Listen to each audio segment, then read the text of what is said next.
آج پہلی آیت کریمہ جو ہے یہ ایک سوال کا جواب ہے۔ یسألونک عن الروح، آپ سے پوچھتے ہیں روح کے بارے میں۔ اس سوال کا منشا کیا ہے، کیسے پیدا ہوا اور یہ سوال کس نے کیا؟ اس لیے کہ سورۃ الاسراء مکی سورت ہے اور یہ ہجرت سے تقریباً 2 سال پہلے نازل ہوئی ہے، مکہ میں ہوئی ہے۔ تو یہ سوال ظاہر بات ہے کہ مکہ میں کیا گیا، اور مکہ میں آپ کے مخالفین مشرکین مکہ تھے، اور یہاں جو سوال ہے یہ بڑا پیچیدہ اور بڑا علمی سوال ہے۔ ظاہر ہے کہ یہ مکہ والے لوگ اس قسم کا سوال نہیں کر سکتے۔ تو اہل علم نے لکھا ہے کہ دراصل بات یہ ہے کہ مکہ والے نبی کریم صلی اللہ علیہ وسلم سے خائف رہتے تھے، اور آپ کے سوالات کا کوئی جوابات ان کے پاس نہیں ہوتے تھے، اور یوں تو وہ آپ کی مخالفت کرتے تھے، لیکن علمی لحاظ سے ان کے پاس آپ کے کوئی جواب نہیں تھا دلائل کا۔ تو ایک دفعہ ایسا کیا کہ انہوں نے ایک وفد مدینہ بھیجا۔ اس وفد کا سربراہ نضر بن حارث مشرک تھا، جو بڑا چلتا پھرتا آدمی اور دنیا کے مختلف ملکوں میں اور وہاں کے حکمرانوں کے مجالس میں آنے جانے والا یعنی بڑا دیدور انسان تھا۔ تو وہ ان آداب وغیرہ سے واقف تھا، بادشاہوں کے اور بڑے لوگوں کے۔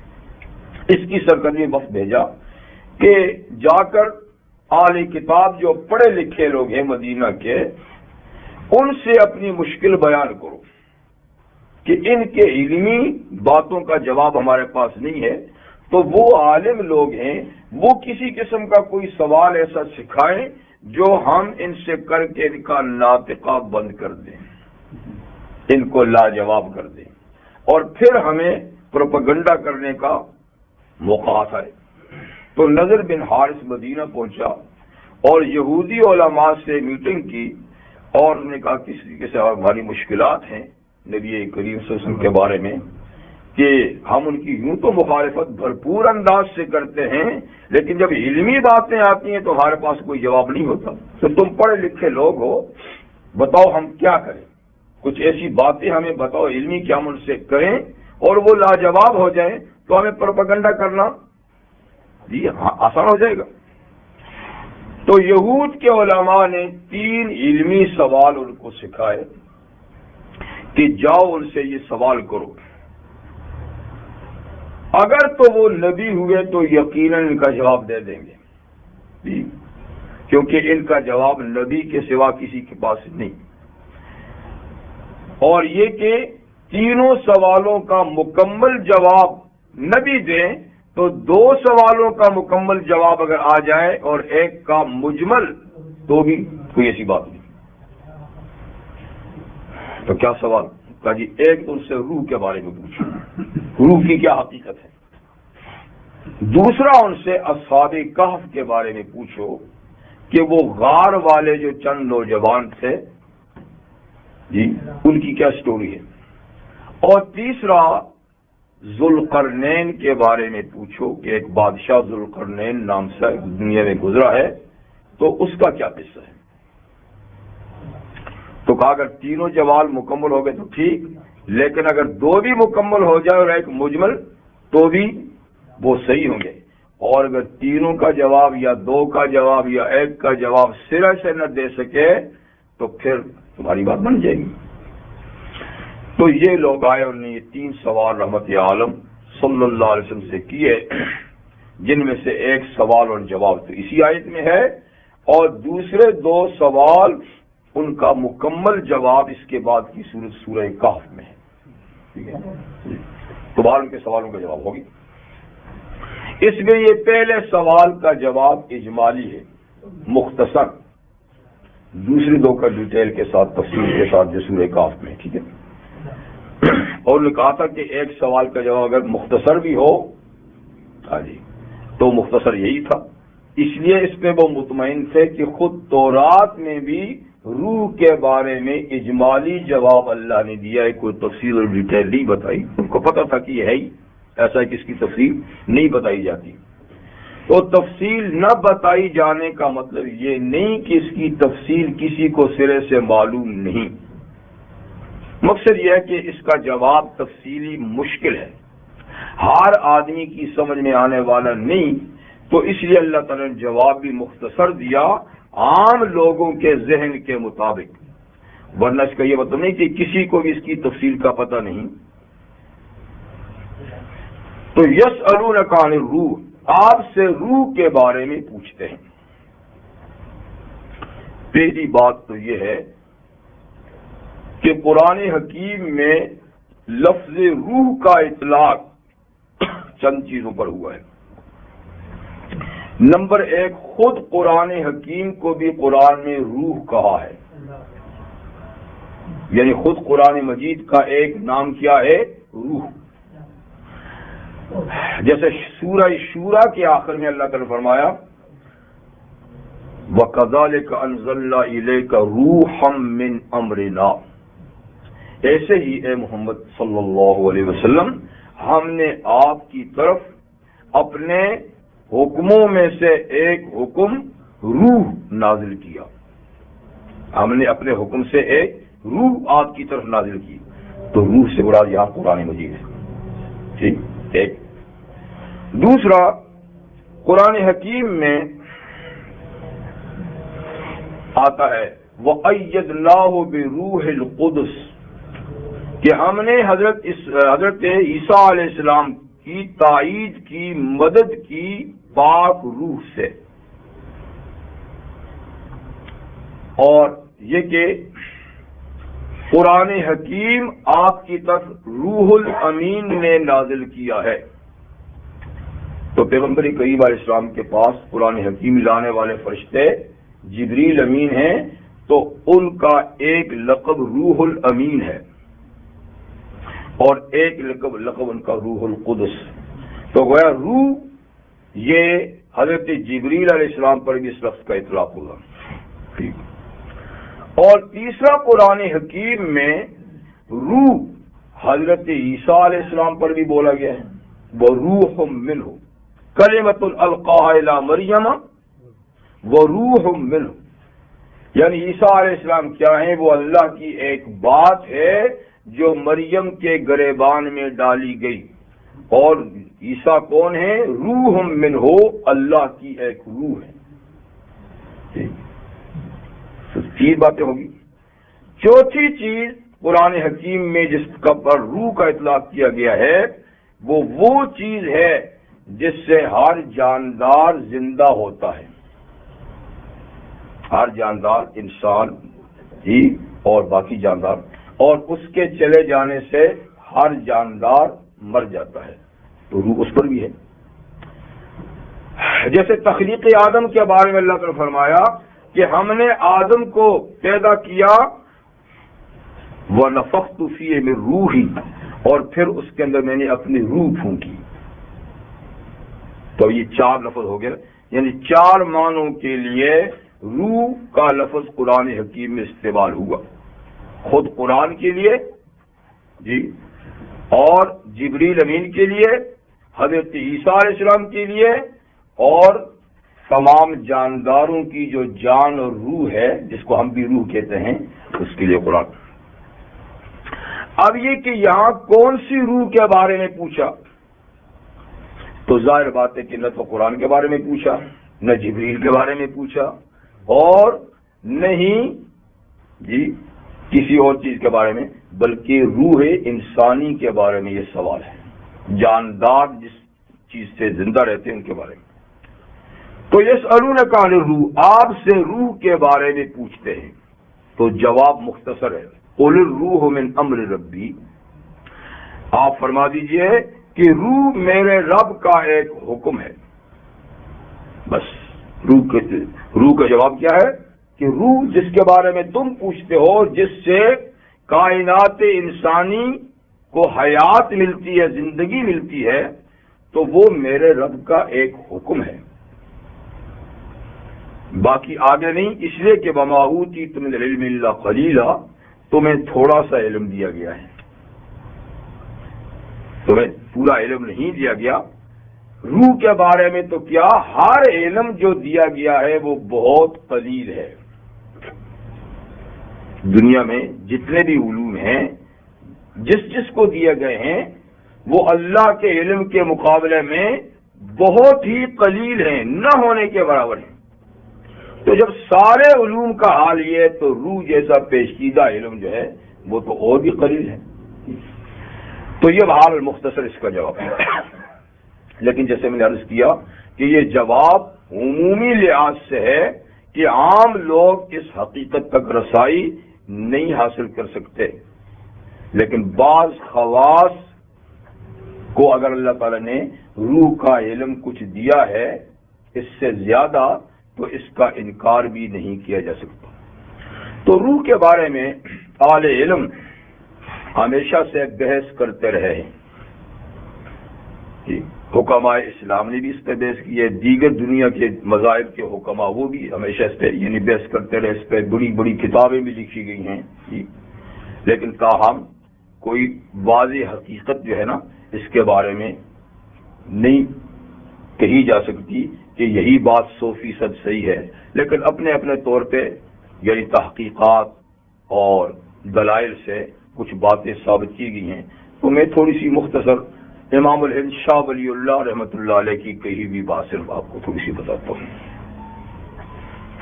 حضرت شاہ ولی اللہ رحمۃ اللہ علیہ فرماتے ہیں کہ عام طور پہ جو روح جس چیز کو کہا جاتا ہے اور جس سے انسان اور باقی تمام جاندار زندہ ہوتے ہیں اور اس کے کنیکشن ٹوٹنے سے سب مر جاتے ہیں،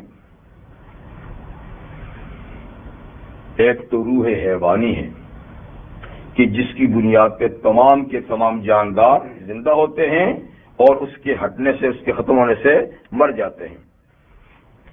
لیکن جیسے حیوانات میں روح ہوتی ہے اس طریقے سے جنات میں بھی روح ہے، کیونکہ موت و حیات کا تعلق تو جنات کے ساتھ بھی ہے، اور ایسے ہی فرشتوں میں بھی روح ہے، اگرچہ فرشتوں میں سے کسی فرشتے کی موت اب تک واقع نہیں ہوئی، اور جب سے اللہ نے پیدا کیے ہیں کوئی فرشتہ مرا نہیں، لیکن بہرحال ایک وقت ایسا آئے گا کہ موت فرشتوں پہ بھی طاری ہوگی۔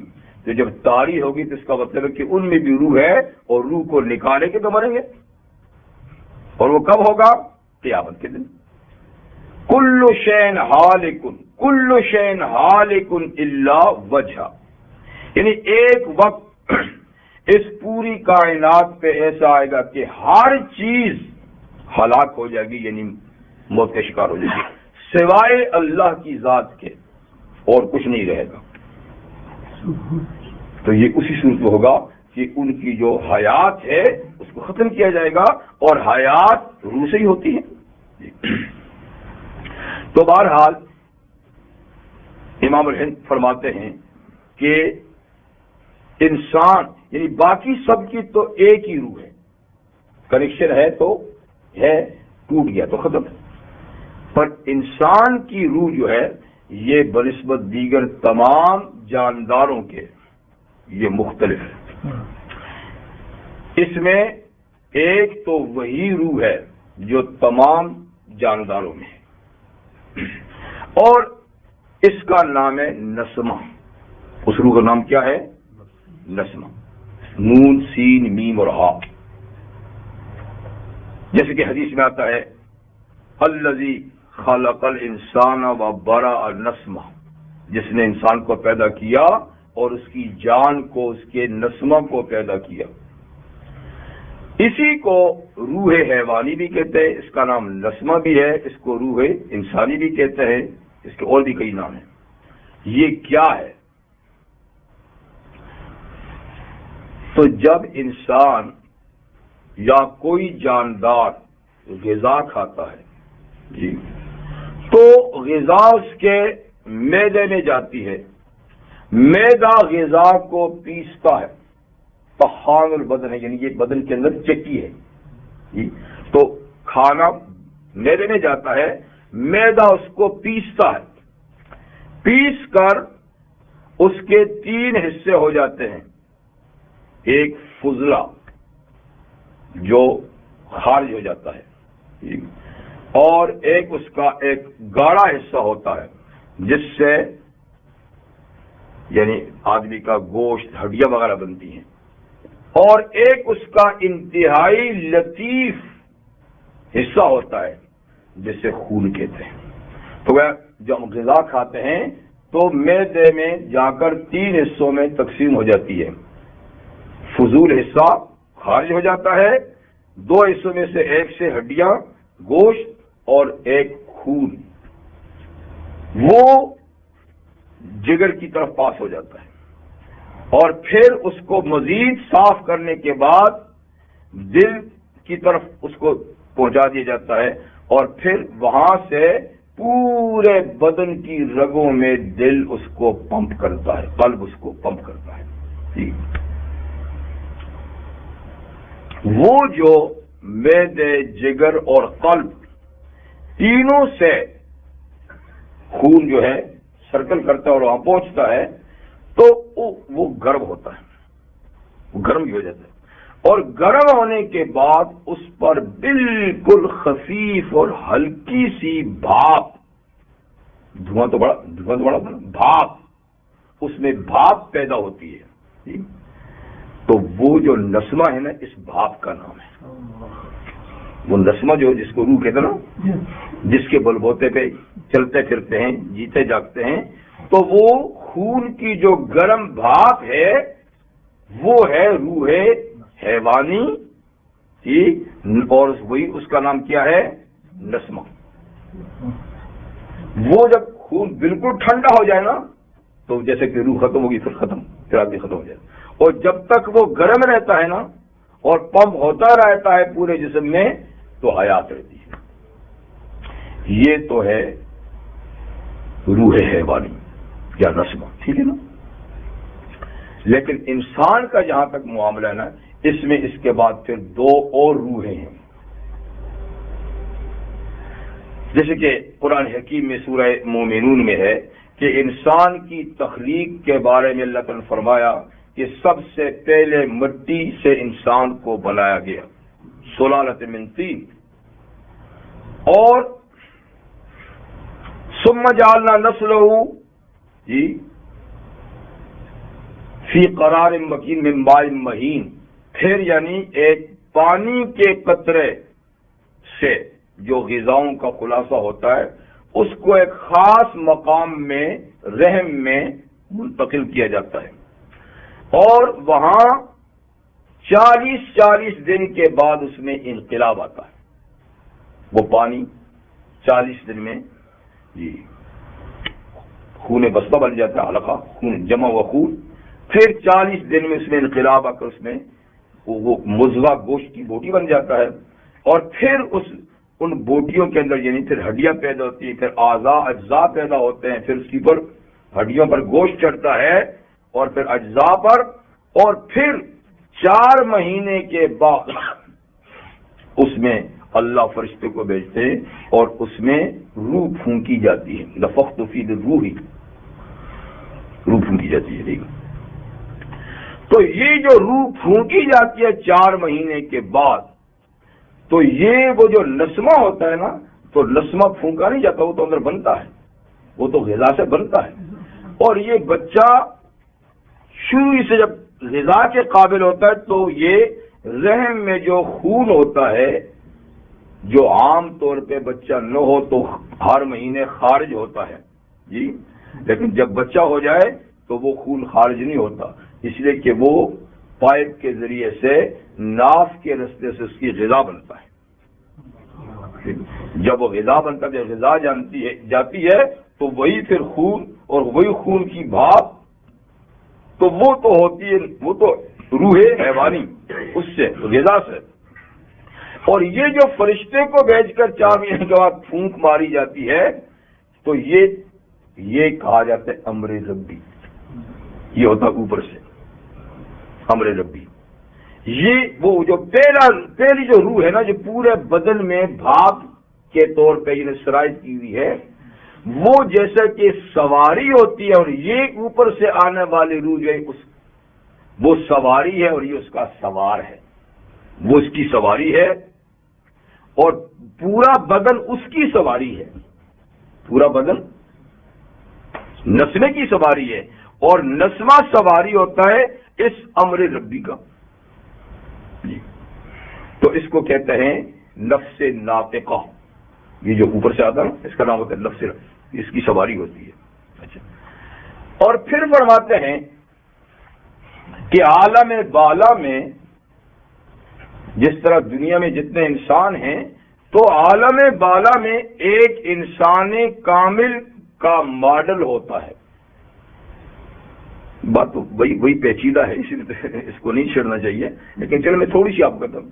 تو ارشاد صاحب فرماتے ہیں کہ ملائے اعلیٰ میں، اوپر کی کونسل میں، اور ملائے اعلیٰ جو ہے نا 7 آسمانوں سے اوپر ہے.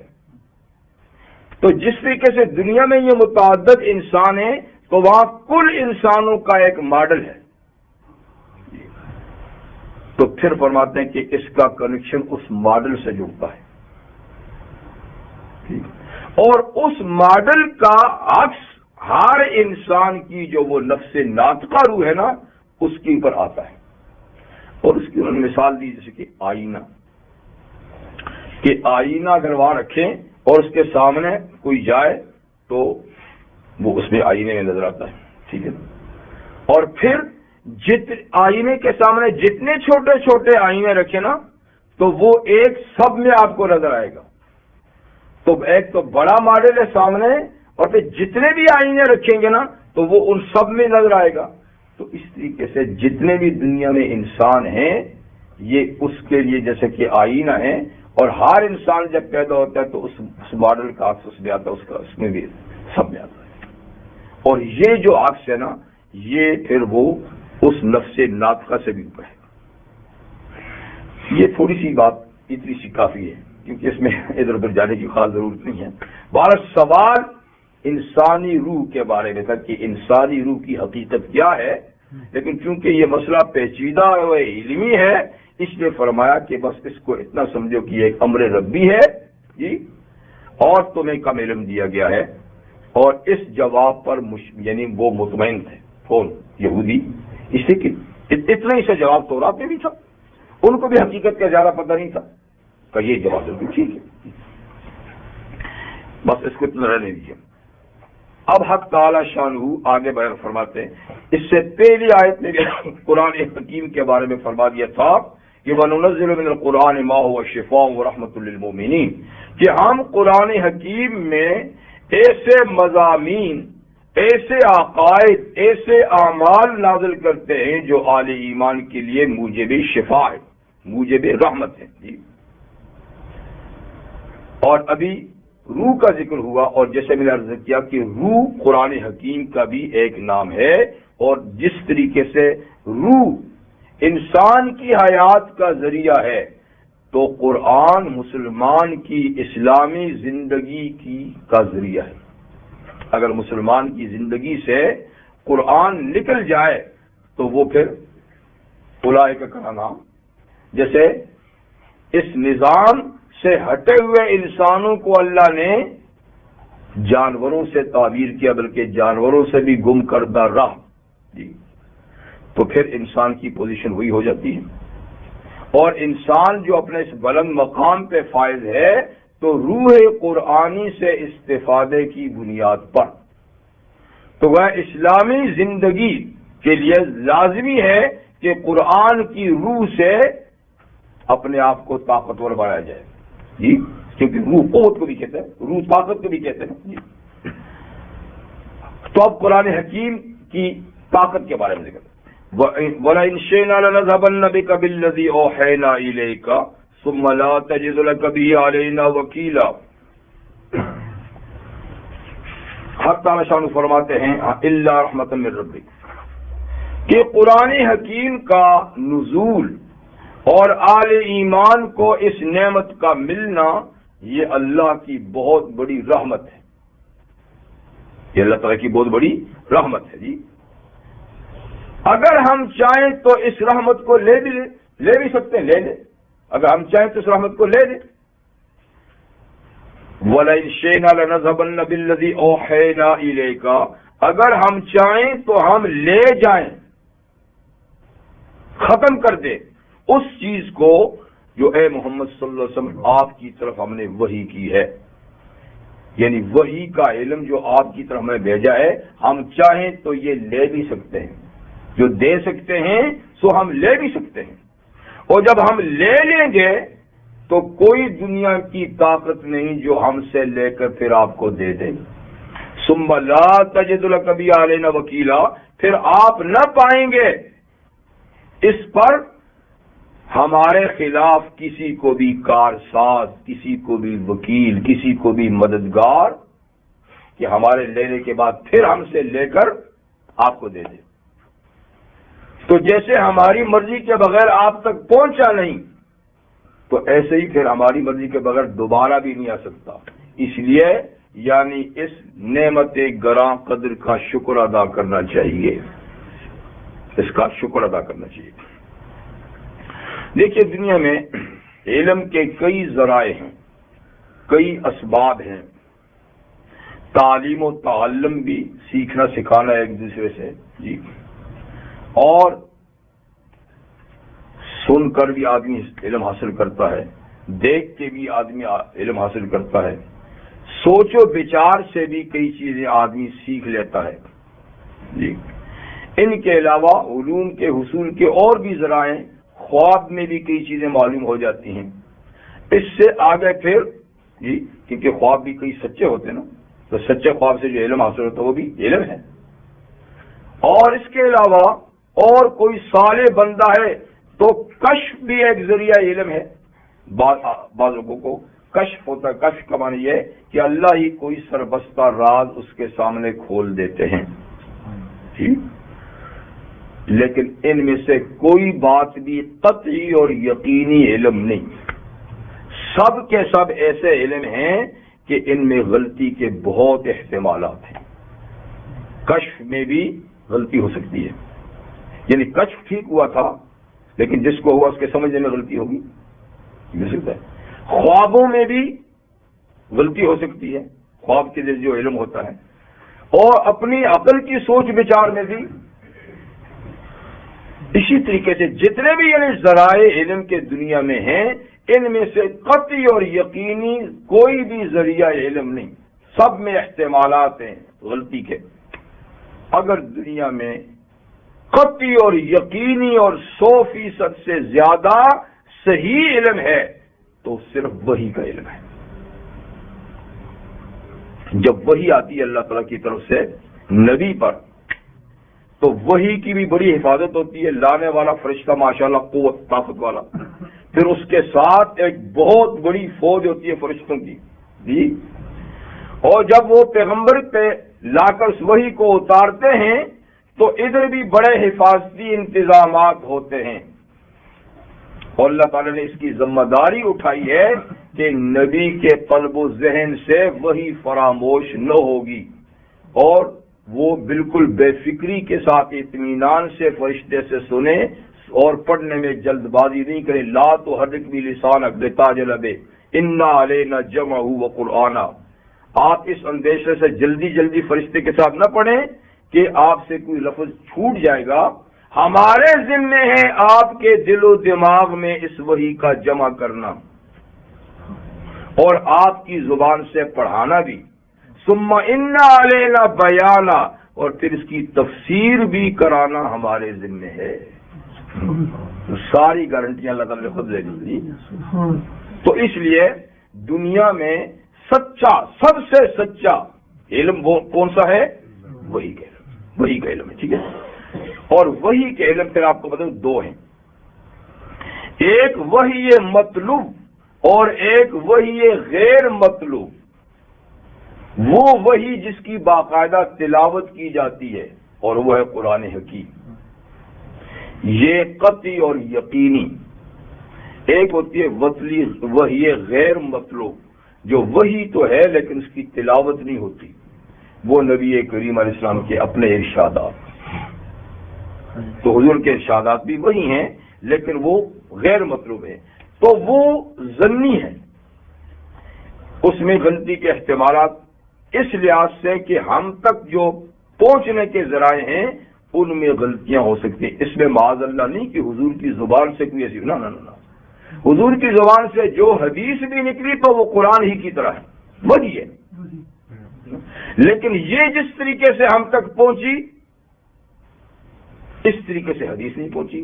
حدیث ایک ایک دو دو تین تین راویوں کے ذریعے سے پہنچی، اور یہ ہر زمانے میں لاکھوں انسانوں کے ذریعے سے پہنچا ہے جن کی غلطی کثرت سے احتمال ہی، اور ہر زمانے میں ہزاروں لاکھوں اس کے حافظ بھی موجود ہیں، احادیث کے حفاظ بھی دنیا میں رہے ہیں، لیکن اتنی بڑی مقدار میں اتنی بڑی تعداد میں نہیں، آج تو ہے ہی نہیں ہے، لیکن کبھی تھے محدثین لاکھ لاکھ دو دو چار چار چھ چھ دس دس لاکھ حدیثیں ان کو ازبر تھی سند کے ساتھ، اب تو نہیں، اب تو کچھ نہیں رہا۔ تو بہرحال یہ دونوں وہی ہیں، دونوں وہی ہیں، اور جتنی قطعی یقین یہ ہے، میں نے کہا اس کے آنے کے ذرائع کی وجہ سے اس میں احتمالات ہیں کہ ہو سکتا ہے راوی سے کوئی گڑبڑ ہوئی ہو، وہ صحیح یاد نہ کر سکا ہو، اس نے الفاظ ٹھیک اخذ نہ کیے ہوں، تاہم احادیث کی ترقی فسدے۔ تو یہ سب سے زیادہ قطعی اور یقینی ذریعہ علم ہے نا، اس لیے اللہ تعالیٰ کی سب سے بڑی نعمت کیا ہے؟ قرآن حکیم۔ تو اللہ تعالیٰ فرماتے اس کی بڑی قدر کرنی چاہیے جی، اگر ہم چاہیں تو اس کو جسے بھیجا ہے ہم واپس بھی لے سکتے ہیں، اور جب ہم واپس لے لیں تو کوئی آپ کو دینے والا نہیں، آپ کسی ذریعے سے پھر نہیں لے سکیں گے، الا رحمتا من ربک، مگر اس کا حصول تو اللہ تعالیٰ کی آپ کے رب کی رحمت ہے۔ ان فضل کان علیک کبیرا، اور بے شک اللہ کا فضل ہے محمد صلی اللہ علیہ وسلم آپ پر بہت بڑا ہے۔ یہ قرآن حکیم آپ کے دل پہ نازل ہونا یہی سب سے بڑا فضل ہے اللہ تعالیٰ کا، کہ اتنی بڑی کتاب اللہ تعالیٰ نے آپ کو عطا فرمائی، اس کو یاد کیجیے۔ پیغمبر کریم صلی اللہ علیہ وسلم نے ارشاد فرمایا کہ جیسا یہ علمی دور ہے اور علم برابر آ رہا ہے اللہ کی طرف سے، وہی کا علم، اور آتے آتے پھر حضور پہ مکمل ہو گیا، اور یہ علم پھر صحابہ میں پھیل گیا، تو آپ نے ان خطرات سے بھی آگاہ فرمایا کہ جیسے آج آیا ہے ایسا ایک زمانہ آئے گا کہ یہ چلا بھی جائے گا، یہ علم اٹھ بھی جائے گا، اور فرمایا کہ اس طرح نہیں اٹھے گا کہ اللہ تعالیٰ لوگوں کے سینے سے علم کو نکال لیں گے، ان کے حافظے سے علم کو نکال لیں گے، ایسا نہیں، وَلَكِنْ يُقْبَضُ الْعِلْمُ بِقَبْضِ الْعُلَمَاءِ، لیکن علم جب قبض کیا جائے گا، واپس لیا جائے گا، تو وہ علماء کو واپس لینے سے واپس لیا جائے گا، یعنی جتنے اہل علم لوگ ہوں گے وہ آہستہ آہستہ اللہ ان کو ختم کر دیں گے، پھر ان کی جگہ ان جیسا کوئی نہیں لے گا، ان کا کوئی جانشین اس طرح کا نہیں ہوگا جی۔ تو چلتے چلتے ایسا ہوگا کہ صحیح علم والے لوگ ختم ہو جائیں گے اور ان کی سیٹ پر بے علم بیٹھ جائیں گے ٹھیک، اور پھر بے علمی سے لوگوں کو سوالوں کا جواب دیں گے، فَضَلُّوا وَأَضَلُّوا، خود بھی گمراہ ہوں گے اوروں کو بھی گمراہ کریں گے۔ تو یوں یعنی یہ علم آہستہ آہستہ چل جائے گا۔ اچھا، ایک صحابی ہیں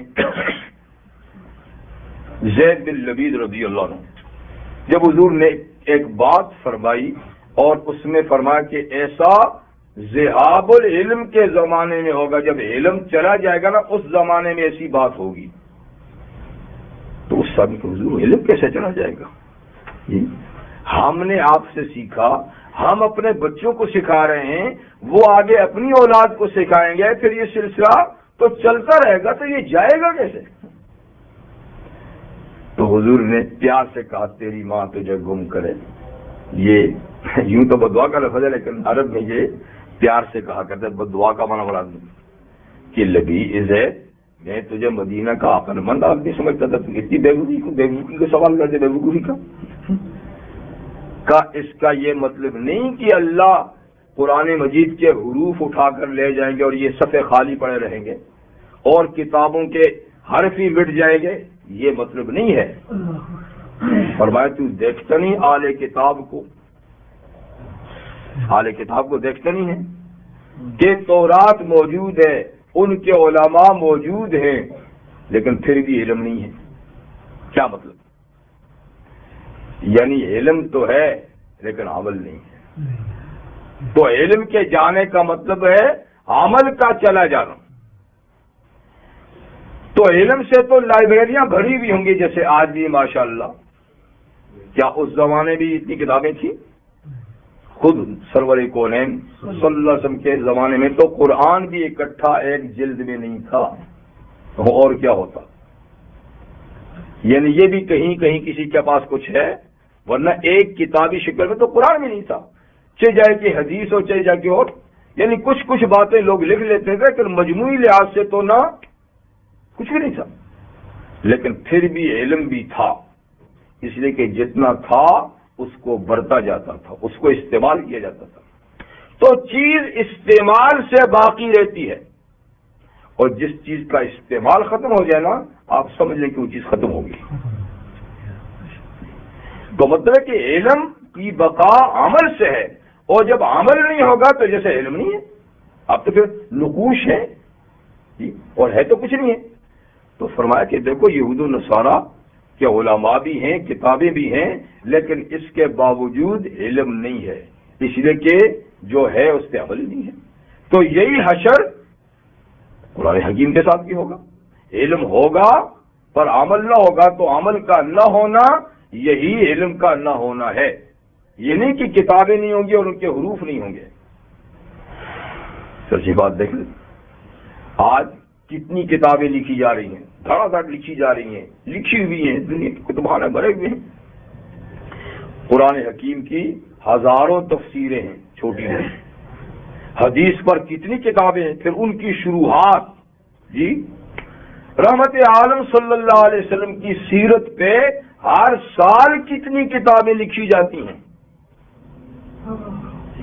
بے پناہ کتابیں سیرت پر، کتنے جلسے ہوتے ہیں، اس کے باوجود کچھ بھی نہیں۔ جی ماشاءاللہ، مبارک ہو آپ کو، مبارک ہو آپ کو۔ تو بس یہ کیا ہے؟ یہ وہی ہے جو حضور نے فرمایا یوشک ان یاتی علی الناس زمان لا یبقى من الاسلام الا اسمه ولا یبقى من القرآن الا رسمه مساجد عامرة ویا خراب من الہدی۔ آگے میں پڑھوں گا تو طبیعت خراب ہو جائے گی، آپ کی نہیں، ان کی، لیکن بے شک خراب ہو، ہمیں اس سے کیا جی۔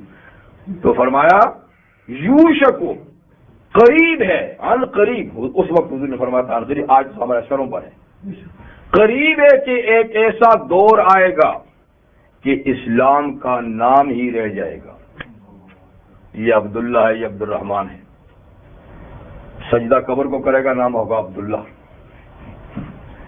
اب تو عبداللہ نام ہی لکھ دیں، علی بخش، دھنی بخش، مولا بخش کم، پیرا دیتا زیادہ، تو نام ہی چلے گا، تو اسلام کا نام ہی رہ جائے گا، اور ولا یبقى من القرآن الا رسمه، قرآن کے صرف حروف ہی رہ جائیں گے، تلاوت کی جا رہی ہے، حرف دیکھے جا رہے ہیں، عملی زندگی میں نہیں ہوگا، نہ گھر میں ہے، نہ دکان پہ ہے، نہ آفس میں ہے، نہ پارلیمنٹ میں ہے، کہیں بھی نہیں، کون پوچھتا ہے۔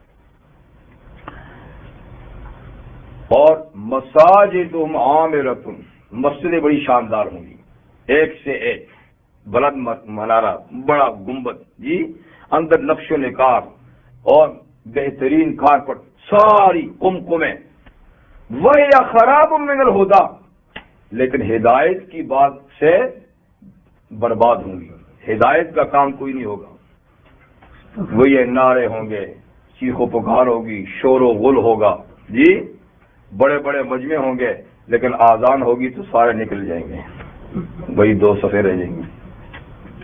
آزان ختم ہوئی پھر مسجد بھر جائے گی. کیا ایسا نہیں ہے؟ ایسے ہی ہے نا. آج ہماری مسجد یہ ہے، مسجد مرسی خان.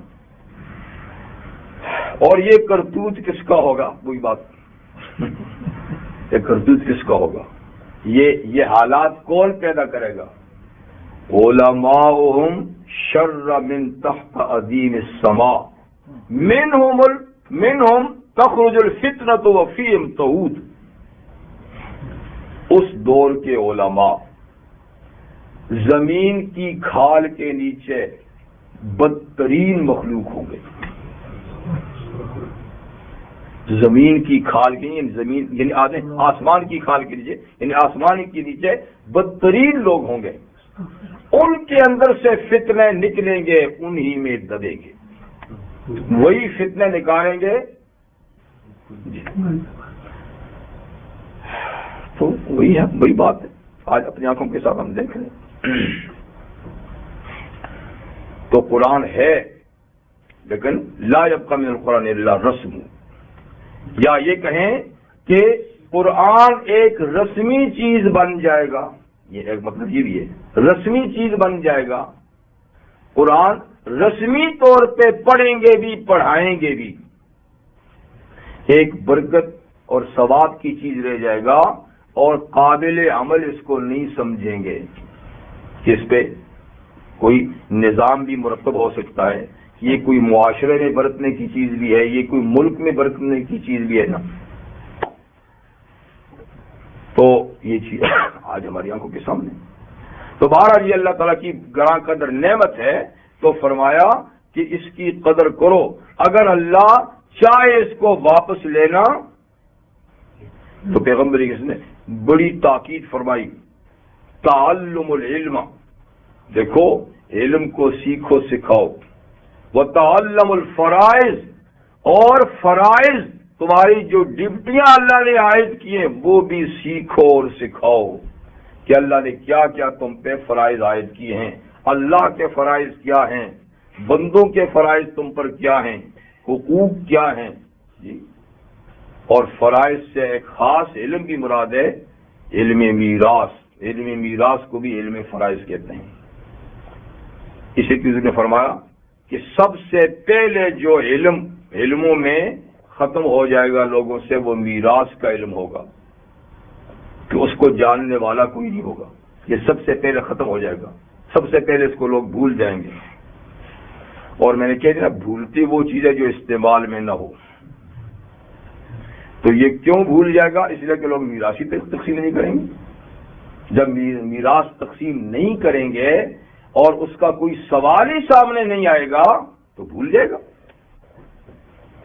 آج ویسے بھی دین کے مسائل کم ہی پوچھے جاتے ہیں، لیکن کچھ نہ کچھ پوچھے جاتے ہیں. لیکن میراث کا مسئلہ تو میں نے کبھی نہیں سنا کہ کسی نے پوچھا ہو کہ فلاں صاحب مر گئے تو اس کی میراث کیسے تقسیم ہو، اس کے بعد یہ ہم نے نہیں سنا. جیسے کہ میراث گویا تقسیم ہوتی ہی نہیں. جی، اور یہ بھی نماز کی طرح فرض ہے. یوصیکم اللہ، اللہ تمہیں تاکید کرتے ہیں میراث کے بارے میں کہ جن کے حق ہیں ان کے حق دو. تو کبھی ایسا ہوتا تھا کہ میت کو دفن کرنے سے پہلے میراث تقسیم ہو جاتی تھی، پھر دفن کرتے تھے. اور آج پوتے پر پوتے ہو جاتے ہیں تو دادا پر دادا صاحب کی جائیداد ابھی تک تقسیم نہیں ہوتی. اور پھر جب جھگڑے کھڑے ہو جاتے ہیں تو پھر فتویٰ لاتے ہیں جی، اور جی فلاں ہمارے پردادا صاحب سے ان کی جائیداد تقسیم نہیں تھی جی، اب یہ پر پوتوں کو کیسا ملے گا؟ اب ہاتھ ملے گا؟ کیا ملے گا؟ اب ہمیں کیا پتہ ہے کہ آپ کے پردادے کی کتنی اولاد تھی، پھر آگے ان کی کتنی اولاد تھی، اور پھر وہ تقسیم ہوتے تقسیم در تقسیم پتہ نہیں آپ کچھ رہا بھی ہے کہ نہیں اس میں. تو یہ بات ہے. تو ایک فرائض کا معنی یہ ہے کہ جو اللہ نے تم پر عبادات فرض کی ہیں، احکامات فرض کیے ہیں، ان کو سیکھو سکھاؤ. اور ایک یہ کہ خاص طور پہ میراث کا علم سیکھو اور سکھاؤ کہ یہ پہلا علم ہے جو ضائع ہو جائے گا. پھر فرمایا کہ دو آدمی کسی مسئلے میں جھگڑیں گے تو کوئی ان کو فیصلہ کرنے والا نہیں ملے گا کہ ان کو مسئلہ بتا کے ان کا فیصلہ کرے. تو الا رحمت من ربک، مگر قرآن حکیم کا یہ حصول آپ کے رب کی رحمت ہے اور آپ پر آپ کے رب کا بہت بڑا فضل ہے. اب قرآن حکیم کے سلسلے ہی میں اللہ تعالی اس کے بے مثال کتاب ہونے کے بارے میں دنیائے انسانیت کو ایک چیلنج دیتے ہیں، اس لیے کہ قرآن حکیم کے اولین مخاطبین جو کافر تھے انہوں نے الزام لگایا تھا کہ قرآن اللہ کی کتاب نہیں اور یہ محمد صلی اللہ علیہ وسلم خود بنا کر ہم پر پیش کر کے کہتے ہیں کہ یہ اللہ کی کتاب. یہ ایک الزام لگایا تھا. اسی الزام کے جواب میں اللہ نے قرآن حکیم کے اندر 4 جگہ میں چیلنج کیا ہے، جس میں سے پہلا یہ ہے، اس کے بعد سورہ ہود میں ہے، پھر ایک سورہ یونس میں ہے، پھر ایک سورہ بقرہ میں ہے. 4 اس میں یہ ہے کہ یہ جو آپ پہ الزام لگاتے ہیں قرآن حکیم کے بارے میں کہ یہ آپ نے لکھا ہے اور میں نے نہیں بھیجا، تو آپ ان سے کہہ دیجئے لَإِنِ اجْتَمَعَتِ الْإِنسُ وَالْجِنُّ عَلَىٰ أَن يَأْتُوا بِمِثْلِ هَٰذَا الْقُرْآنِ، اگر تمام انسان کیا اور جن بھی اکٹھے ہو جائیں، اتفاق کر لیں کہ وہ اس قرآن جیسی کتاب بنا کر لے آئیں، جی تو لا یاتون بمثلہ، وہ اس جیسی کتاب بنانے پہ قادر نہیں. پورے انسان اور جن، ان میں پہلے تو اتفاق ہی مشکل ہے کہ جن اور انسان کسی ایک جگہ اکٹھے ہو جائیں. انسان ہی نہیں ہو سکتا تو جن کہاں اکٹھے ہوئے جی. لیکن بالفرض اگر اس ایک پروگرام پہ اکٹھے ہو ہی جائیں، اتفاق کر لیں، تو بھی نہیں لا سکتے. بولو کان بعض لبعض ظہیرا، اگر کہ یہ ایک دوسرے کے مددگار بن جائیں اس بارے میں کہ چلو سب مل کے ایسے کرتے ہیں، نہیں لا سکتے. یہ تو پہلا چیلنج ہے کہ اس جیسی کتاب نہیں لا سکتے. ٹھیک. پھر سورہ ہود میں فرمایا اس جیسی کتاب تو چھوڑو، آپ ان سے کہہ دیجئے کہ 10 صورتیں ہی اس جیسی بنا کے لے آئیں. 10 صورتیں ہی، 10 سور مفتریات، 10 جھڑی ہوئی صورتیں بنا کے لے آئیں. پھر کہ چلو 10 بھی چھوڑو، ایک صورت ہی اس جیسی بنا کے لے آئیں. یہ ایک صورت کا چیلنج سورہ یونس میں بھی ہے، سورہ بقرہ میں بھی ہے. وہ زمانہ اور آج 15ویں صدی ہے جی، اور دنیا کہیں سے کہیں پہنچ گئی ہے اور قرآن کا چیلنج اپنی جگہ میں موجود ہے. سر دھڑ کی بازی اس کو مٹانے میں تو لگا رہے ہیں اور نامعلوم کتنی دولت اس کے ختم کرنے میں ختم کر چکے ہیں، کتنی جانیں ضائع ہو چکی ہیں، کتنے مشن ناکام ہو چکے ہیں، لیکن یہ چھوٹی سی بات قبول نہیں کر سکے. اسی کے قبول کر سکتا بھی کوئی نہیں کر ہی نہیں سکتا.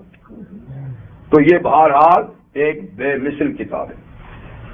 اب یہ کس بارے میں بے مثل ہے؟ تو زیادہ مشہور بات تو یہ کہ یہ فصاحت اور بلاغت میں، عربی زبان کی فصاحت اور بلاغت میں، عربی زبان کے ادب کی چوٹی کے اوپر فائز ہے.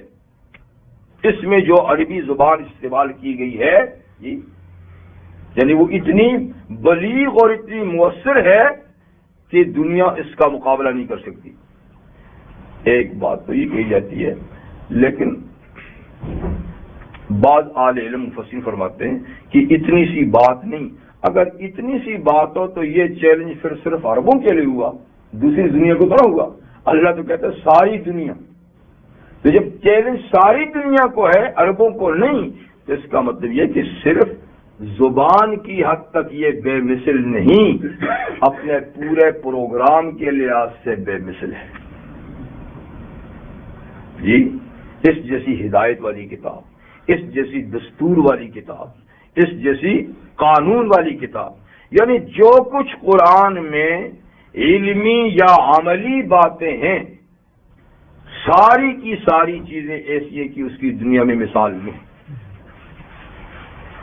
نہ اس کا قانون اور دستور بدل سکتا ہے، جبکہ دنیا میں کتنے دماغ مل کے قانون بناتے ہیں اور پھر آئے دن اس میں تبدیلیاں ہوتی رہتی ہیں اور حلیہ اس کا بگاڑ کے رکھ دیتے ہیں. آج یہ شک گئی، آج اس شک کو ہٹا دیا، آج اس کو ہٹا دیا، کسی کو لایا کسی کو ہٹایا، حلیہ بگاڑ کے رکھ دیتے ہیں چند سالوں کے بعد اپنے آئین کا، وہ خلا کا. اور یہ ساری دنیا میں ہے. اور ایک یہ ہے کہ جب سے آئین آیا ہے قیامت تک کے لیے اللہ نے دیا ہے اور اس کو کرنے کی ضرورت نہیں ہے، نہ کوئی کر سکتا ہے. ما یبدل القول لدی، ہماری بات بدلتی نہیں ہے. تو ہر چیز میں بے مثل، ٹھیک ہے. وَلَقَدْ صَرَّفْنَا لِلنَّاسِ فِي هَذَا الْقُرْآنِ مِنْ كُلِّ مَثَلٍ، اور یقیناً ہم نے بار بار دوہرا کر لوگوں کے لیے اس قرآن حکیم میں ہر طرح کی مثالیں پیش کی ہیں.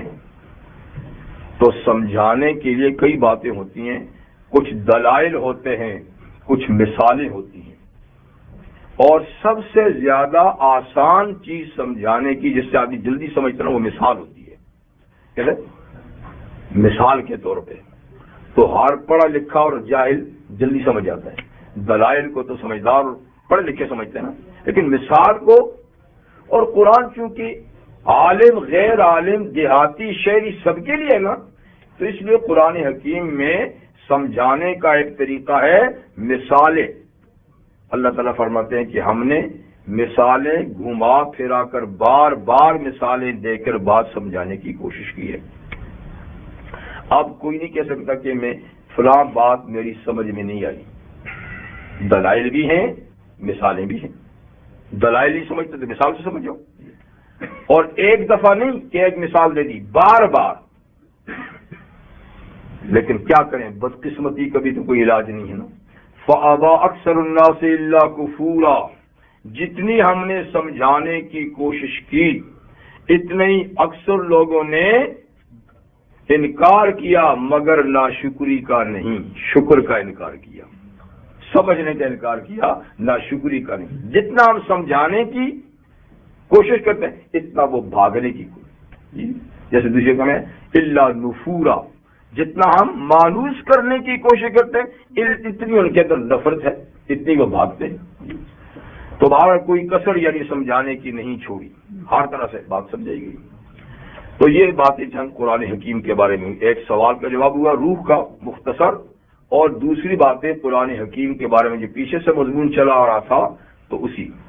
اب اس کے بعد جو ہے وہ نبی کریم صلی اللہ علیہ وسلم سے بے مقصد اور بیہودہ جو سوالات اور مطالبے کرتے تھے اللہ تعالیٰ اس کا جواب دیں گے. لیکن وہ انشاءاللہ اگلے پروگرام میں. وہ آخر دعوانا الحمدللہ رب العالمین. سبحانک اللہم وبحمدک اشہد ان لا الہ الا انت استغفرک واتوب الیک. لا الہ الا اللہ وحدہ لا شریک لہ.